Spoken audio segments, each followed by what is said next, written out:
Click anything? What's going on? It's Matt. We are back another Thursday, another live. Dad, how are you? Fire with Dad, cha-ching, baby. Fire with Dad. It's a big day. It's a big day in the S. Dwayne Plapp Sr. household.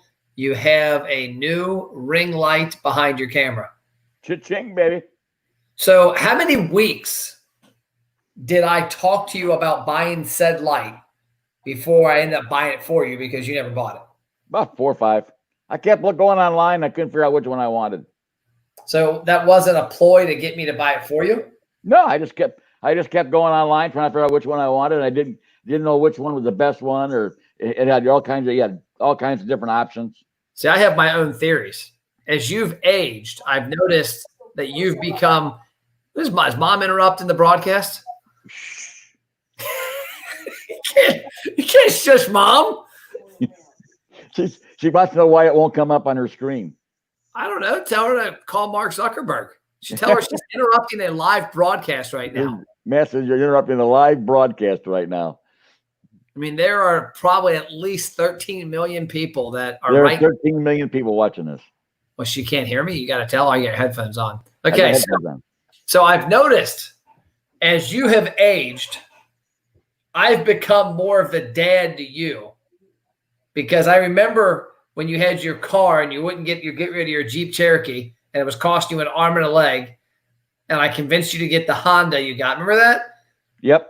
You were getting like 10 miles a gallon driving from Carrollton to Cincinnati, like $800 in gas a month. And then I sat down with you and did the numbers, and I saved you like $600 or $700 in gas. So like I had reverted to the dad role and you were like the son. And then with this ring light, I feel like this is something I would have, like Paige does now to try and get me to buy stuff. I feel like you intentionally didn't buy it the last 2 months in hopes that I would break down and get you the light. Nope. That thought never occurred. Okay. Well, I'm going to give you the benefit of the doubt. Now, the cigars are a ball game. So cigars, you'll act like you're out of cigars just to keep stockpiling them? No, I ain't got them stockpiled. I'm going through the cigars. Oh, you're going through them? Yeah. So cool. And if you're watching the live stream, let us know. Dan, show us, turn the lights, the different ones on there. Uh-oh, we got somebody dropping your cha-ching, baby. Look at Dexter. Cha-ching, baby. So change the colors. All right, make sure. Okay, so turn the light off. Okay.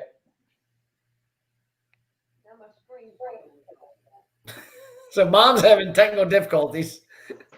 So okay, that now it's on. What are the different colors it has? This is white. It's got kind of a pinkish color here, and then it's got a bluish color here. Okay, and there's a reddish color. Okay, and then it's white, and then it dims. When I push this button here, it dim. Is it remote control? Oh yeah, right here. What? Yeah, remote control. My light's not even remote control. So well, I'm sorry to hear that. And then I don't know. Mine. How big is it? About 12 inches. Okay. And then I push this, it goes back to bright again. Cool. And then, but it's got a thing in the middle for a phone. Okay. Now, the one, because some of them I saw even had a microphone connection or something like that. So I that's why I never bought one. I couldn't figure out whether I wanted that or didn't want that, or what was it? So I don't know. Well, I think that what we ought to do is I ought to put in the description what light it was so that people know, because I think there's a lot of people, especially people like that you coach, that are doing digital meetings, that are doing, working from home, remote working, that, man, it looks like they're stuck in the 80s with the cameras and the lights they've got. Well, there was one today that I was on a BNI chapter meeting at noon. One of the girls that is in the HBA with me, she's in a BNI chapter. It's called GROUP, and it's called Group. Yeah, it's great referrals, opportunities, and a UP. I don't remember what that was. There's too many words, but they call it the Group BNI chapter. They got probably about 20 members. I think they're fairly new chapter. Okay, I'm gonna. The thing I noticed though, I've been on several networking calls, and I tell you what, I've never seen so many bad 60 seconds in my life. Well, I think there's a lot of bad things happening in the digital world. A lot of people, even though, like, I crack up and I'm in a BNI group, and we're 2 weeks in March, all of April, all of May, all of June. Was it 3.5 months? Almost halfway into July, so almost 4 months. And there's people that comes around to them for their commercials, and they can't figure out how to do Zoom. And it's like, wow, this has been 4 months. Well, not only that, they feel they gotta tell everybody everything, or they're not going to hear it. It's almost like they're in some kind of cave, and they've been sitting in a cave for 6 months. And if I don't tell you everything I got going on right now, then I'm going to lose you. And instead of just doing your normal 60 seconds, okay, and educating me, tell me a story, give me your tagline, give me your ass. I'm hearing all kinds of, buy four tires, get one free type of stuff. Okay. But you buy from me, I need, a whole 9 yards. And then anybody and everybody is a referral for me. I'm going, whoa. Well, I think people are uncomfortable. It's different. I'm amazed the number of people that haven't gotten out of their cave yet. I mean, today I was on 3 Zoom calls today, and I swear to God, I would say 20% of them couldn't figure out how to do the mute button after 4 months. Okay, one guy, he couldn't figure out how to get it so live. Okay, he was on the phone thing. Okay, if you're on your phone, all I got to do is push a button, and you're going live. Okay, and you see the video. I mean, and they're on their phone. There's one guy walking around the room with his phone, and it's going everywhere. And you can see his underwear, you can see his pants, you can see his shoes. And I'm going, what is, are these people? There's, it's almost like they've fallen off a turnip truck and forgot how to live.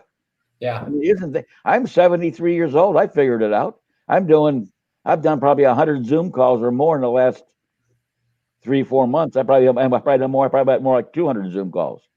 The one thing I'll say about you, Dan, this cracks me up, and it keeps me going, and I hope maybe it pushes my kids at some point too, is that, I grew up around you hustling, and your energy now at 73 is the same it's been when you were 63, 53. I don't remember 43 because I would have been, hell, I don't know. You're 30 years older than me, basically, so I would have been 13. Aren't you? Yeah, I'm 44. I guess you're 29. 29 years. We get it straight, buddy. So I was 14 when you were 43. So I don't remember a whole lot, except I do remember you falling off the deck and ripping your knee off, and that was about that time. But I mean, when you were in your 50s and 60s, we've been in business. I worked with you at some stuff in your 40s and 50s, and we've been in business together since you were basically your mid to late 50s. And your energy and passion has always been there. And I think that's one thing also that makes you keep innovating and reinventing yourself to a certain extent, because like 2 years ago, you weren't a cell phone guy. Like, you had your stupid little Palm Pilot thing that was like from 1932 that Al Gore created. And when you realized that you had to embrace technology, you figure it out, and you figure things out quicker, I think, because you realize the importance of it to your business. I'm amazed at some of the people that I work with, from referral relationships, from business, that have not figured out how to adapt to the times. What is that? What's that behind me? Well, you need to. What is that lady? Some lady is breaking your house? Lorinda's got a flamingo lantern out back. Isn't it weird that Mom has now been intruding on Fire with Dad lately? That it's not Fire with Mom. It's Fire with Mom now too. Fire with Mom and Dad. Now she's hitting me with it. I'll tell you one thing. It has been the last 3 months. We've had a ball. I mean, being home every day, zooming in, on my calls. But we've had a lot of fun. Although the only thing is, she sits in the background telling me to keep my mouth quiet. I talk too loud, talk too often, talk whatever. But I always try to. My mouth's insured. That's one of the things that my whole life it's insured. My mouth. Your mouth is insured? Yeah. My mouth used to almost get me beat up all the time.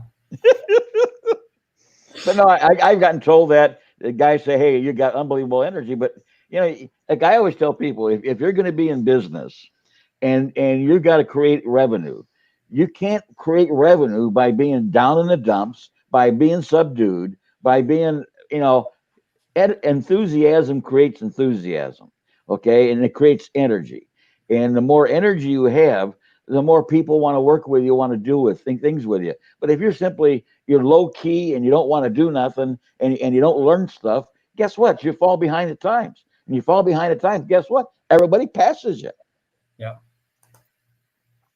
I mean, I can remember I was the first one that back in 1973, one of the companies I had with my insurance business came out with a compact computer. It was called the Osborne. It was a portable computer. I remember those. Okay, and it had little floppy, yeah, the little floppy things. Okay, and it was 16K, and I figured out. I took 4 weekends. Every weekend, the whole weekend, I played with a computer, and guess what? Nobody I worked with, competed with, had a computer at all. I'd show up a guy's house, or he'd show up my office. I'm sitting there doing something on a computer. He goes, "Oh my God, look at that thing! Look at that thing!" Guess what? It's way ahead of the times. But I made myself. I sat down for almost 48 hours, 4 weeks in a row to learn how to use the thing. And then read all the manuals. I actually became halfway computer literate. But it's just a matter of if you want to be successful, like I always tell people, the successful people do what it takes to be successful, period. Yeah, I think a lot of people don't. I think there's a lot of people that want to be successful, but they're not willing to do what it takes to be successful.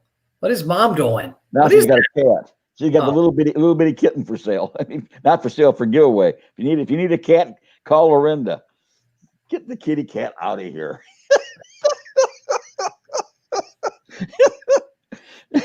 Only Mom. Honey. I'm allergic to them. That's why I don't come down there much. I'm allergic to them. Well, she just told me yesterday she wants me to get a puppy dog now. We want one it's house trained already. Get a pit bull. Get a pit bull. Yeah, that's close. It'll take care of that cat problem. Another Labrador. She wants another Labrador retriever. It'll take care of that cat problem. Yeah, we didn't know that. Cool. So the key to success is loving what you do and understanding that you have to evolve. And I got a comment there too. Think about this. In 1999, September of 99, me, you, and Sam started outdoorconsignments.com, which don't go to that website now because I don't know what it actually is. It might be. It might be a portal. Yes, it might be sold to somebody who knows what happens when domains expire. But I bought the program in the book, Adobe PageMail. Glenn Warner, RIP, helped me figure out how to do a website. And we created a website to help sell boats and campers in 1999. And there's still businesses today that suck at online marketing 21 years later. Well, we did. I mean, let's give you an example. That first year, we did almost $1 million, and we didn't have anything on the lot except for consignments. And that's, I mean, you were just getting out of college. Sam was just getting home from the Navy, and I had just stopped working with a brokerage firm that I was working with, and we started this new thing, Outdoor Consignments. And it was when we went. Remember, this is kind of humorous. That we rented that piece of property. I talked Heartland houses into letting me have one of their homes for a 10 foot by 10 foot. What do you call it? There was a yard barn. Okay, I talked them into giving us 3 of them, and I would sell them. Okay, and so they gave it to us for free. So I made that our yard barn. We had a phone tied to a telephone pole 100 feet from the yard barn, and I would every morning unwind the phone and bring it into the yard barn. I would heat the thing with a propane heater from my motorhome. Okay, that's how we got started in 1999, and we did almost $1 million. Yeah, I agree. I think it's funny to look at that. I'm just amazed. I mean, honestly, because I've never been a tech person. Now, granted, I've been on I kind of kick myself that where I'm at now, I probably could have been 6 or 7 or 10 years ago if I would have got comfortable in my first 5 to 6 years of starting my agency. I had success quick, and I kind of just ran with what I knew instead of increasing my knowledge, which I'm the opposite now. But it cracks me up to look back at 1999, what we were doing on the internet.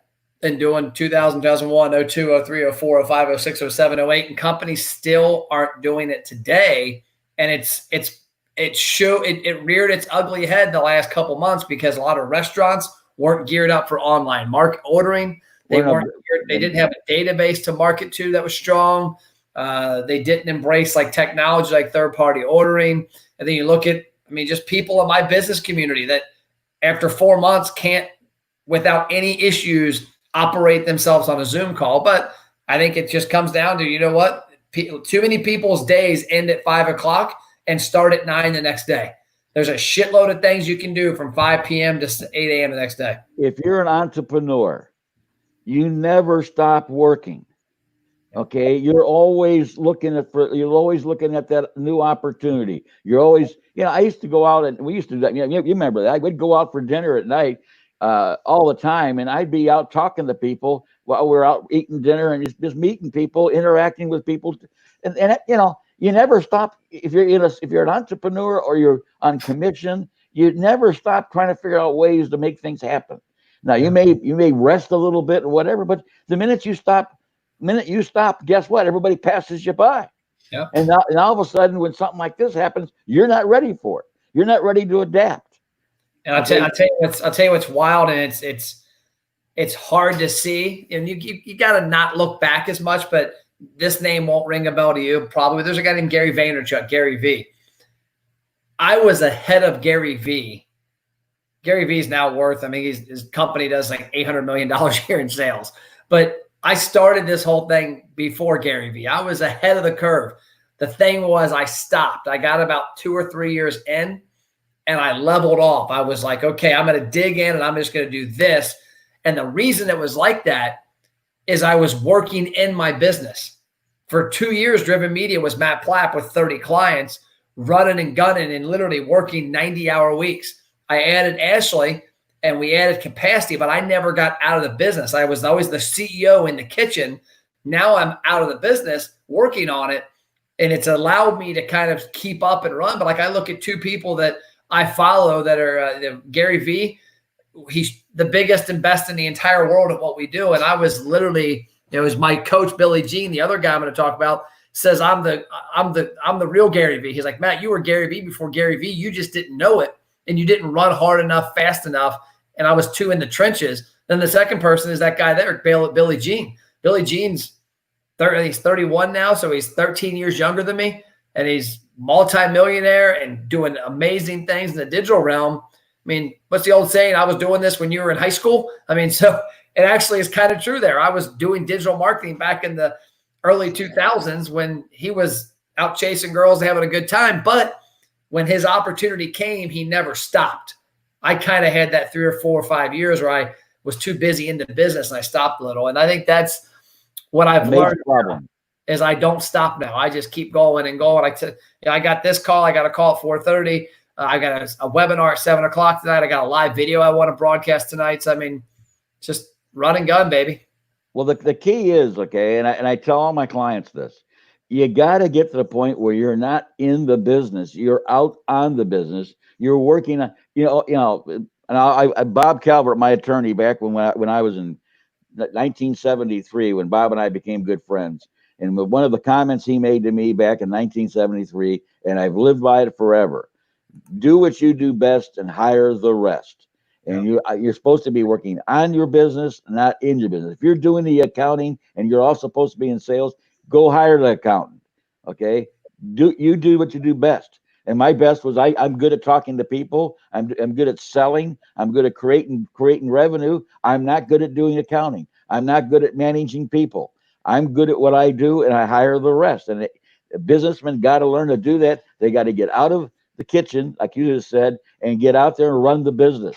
Walk around, say hi. If you got a restaurant, your job's to be walking around, greeting people, talking to people, going to different events, going to charity events, going to the different networking organizations, getting involved with meeting some of the other people that are businessmen in your community. The more people you meet in your community that are business people, now you become part of the business community and not working on doing all the paperwork. You can hire that done. Heck, you can hire some for $15 an hour to do all the paperwork you could ever imagine. And guess what? If you're what you're doing, when you start doing that, you now just made yourself $15 an hour employee. Yep. Well, cool. I'm going to get off here. I'm going to go hop in the pool, swim a little, have my conference call next to the pool for a half hour, and then chill to my 7 o'clock. One more thing. But One wait, more thing. more. You got to say, but wait, there's more. There's more. No, but wait, there's more. But wait, there's more. Okay. What is it? That is this. If you are in a networking group and you're having to do an elevator speech or a 60-second, as they call it, quote unquote, commercial, do not sell. Educate. Stop selling. You don't go to a networking event and want people to sell to you. So why do you sell? Don't be hitting the panic button on these Zoom calls. Act like you're still there. Stop doing that. I've seen that in the last 2 weeks. I have seen more sales pitches on Zoom calls I couldn't even buy everything. Yeah. Well, people educate me. People need to realize that when they don't know a lot of people don't know the difference between networking and selling.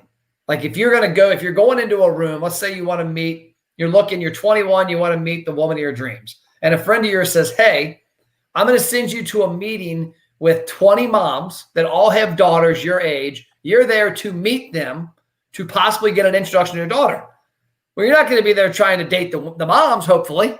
Well, that's networking. Is that a lot of people need to realize you're in a room full of moms and dads, and you're trying to meet their kid or their client, basically.